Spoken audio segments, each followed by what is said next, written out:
Hey, so what do pilots do for your flight once you're up in the air and you get into turbulence? Are there ways that we have to combat the turbulence, to avoid it? Uh, Ways that maybe we work together with our dispatcher to stay away from it? That's what I want to get into really quick with this video. My name is Captain Denlinger. I'm an airline pilot and I have been for 10 years. And I do turbulence reports mostly to help nervous flyers be a little bit more okay with flying.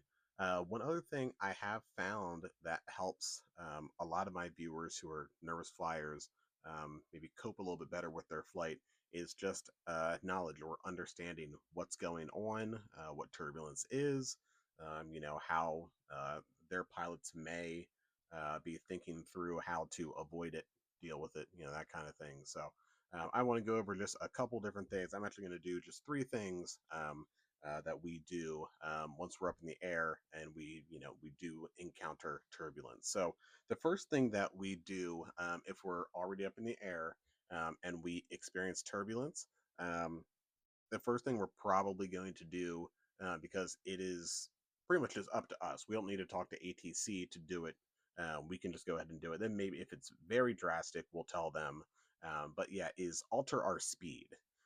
So if we're going really fast, it's going to amplify uh, how we feel the turbulence.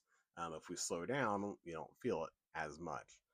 It's kind of similar to how it is um, with with driving. Although eventually, when you drive, if you drive fast enough, you almost just go over top of bumps, unless they're really big bumps. But yes, that's to an extent that's kind of how it is when you're flying. If we're going faster, you feel it more. When you slow down, you feel it less. And that's probably why if you have flown before and you've gone through turbulence, you may hear or you may feel that you're slowing down. You'll hear the engines kind of get a little more quiet because they're producing less thrust because they're trying to slow down.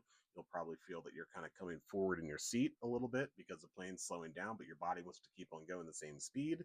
Um, but yeah, we will slow down to a speed. We actually have a specific turbulence penetration speed that we will try to maintain to have the best and safest ride, the best ride for you, the safest ride for the airplane structurally, so that there's no kind of not even damage, but just forces that the airplane would be put under um, that would require an inspection by maintenance.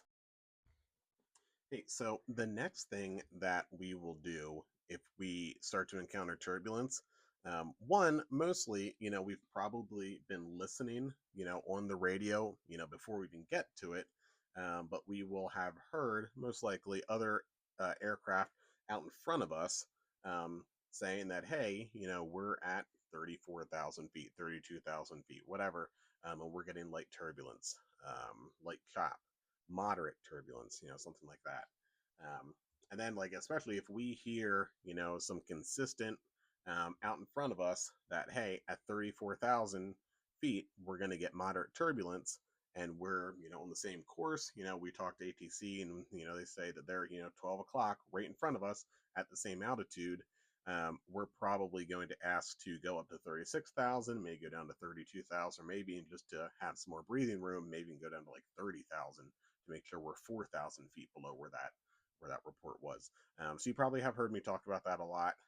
That, hey, in this area there's a report of turbulence, but it's at 27,000 feet. This plane's going to be up at 32,000 feet. There's going to be a lot of room in between there, so they probably won't even encounter that turbulence. So altering our altitude is another big way that we will try to avoid turbulence. So the third way that we are going to try to combat turbulence and make the ride as good for you as a passenger as we possibly can is our course. I've talked about that in some of these, but again, just trying to, all these things that I say in a lot of these reports, just trying to bring them into one video. Just again, for maybe some of you who, haven't flown, that might want to look at some of these videos and, just get some reassurance before you even ask for your own report, before you book your ticket, whatever. Just want to bring all these little tips and tricks together for you that we use, so that hopefully it'll make you feel even better about flying. So course is another thing. If we know that there is, turbulence up ahead at a certain fix, or we have usually like points on the ground that we're navigating from this point to that point to that point, usually GPS points, um, that we navigate to. If we know that, hey, over like for us in this area, like over the Lancaster VOR or airport or something like that, wherever we're navigating to, there's going to be turbulence. But if we turn, 10 degrees this way and go around it and then come back on course, once we're past Lancaster, we'll get around that weather or that area of turbulence, and hopefully give you a better ride in the back of the airplane. So altering our course is another big thing that we'll do fairly often to stay away from weather and turbulence. So those are three big things that we'll do to help the ride be a little bit better for you. One, we will alter our speed. For us, like I said, we have a actual specific turbulence penetration speed that we will slow down to. Two, altitude. If we know that the turbulence is very focused at a certain altitude, we will try to climb above where the turbulence is or go down below it. Depends on the point in the flight. If it's the middle of the flight, we might go higher.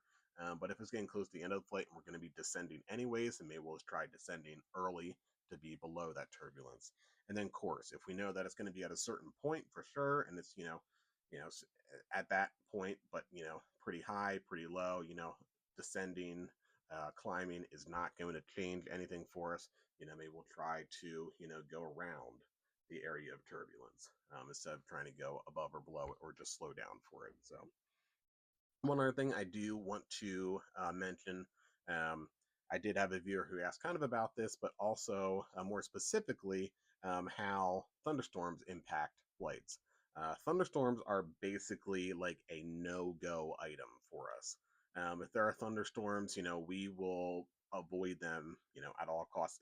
In the summer, there are a lot of times where thunderstorms will pop up, and that's what causes a lot of delays during the summer, because thunderstorms almost always have severe, uh, um, severe precipitation, and usually at least definitely strong, moderate, if not severe turbulence.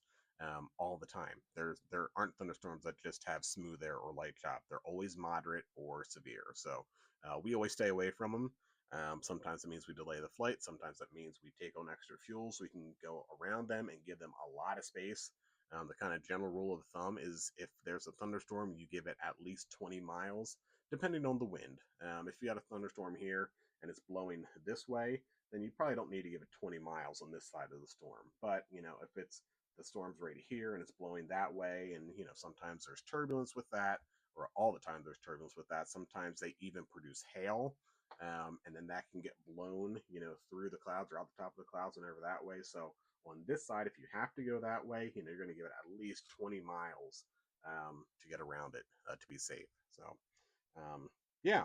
Then just one little bonus tip I'll throw in there. If you've made it to the end, thank you for that. We also, one last thing that we'll do is we will, plan for this stuff on the ground. Especially for a company our size where we have, over 200 airplanes and we have a lot of planes that are flying in the same airspace. If we know, from our other aircraft that are flying that, if we're flying out of, Philly to, Philly down to Jacksonville, and there's a plane that left, a little before us that's flying from Philadelphia to, I don't know, we'll say Myrtle Beach or something like that, and they told, their dispatcher that flying on that route, along down the coast, at 32,000 feet had turbulence. They, our dispatcher on our flight down to Jacksonville will, before we even take off, they will plan our flight at 34,000 feet or 30,000 feet or whatever, to stay away from that. So there are ways that we will even take all this information um, into account on the ground before we even board you onto our flight, or push back from the gate and get into the air. So this stuff can sometimes even be taken into account, before your boarding group is even called, and before we're even, loading the flight plan into the computer or anything like that. So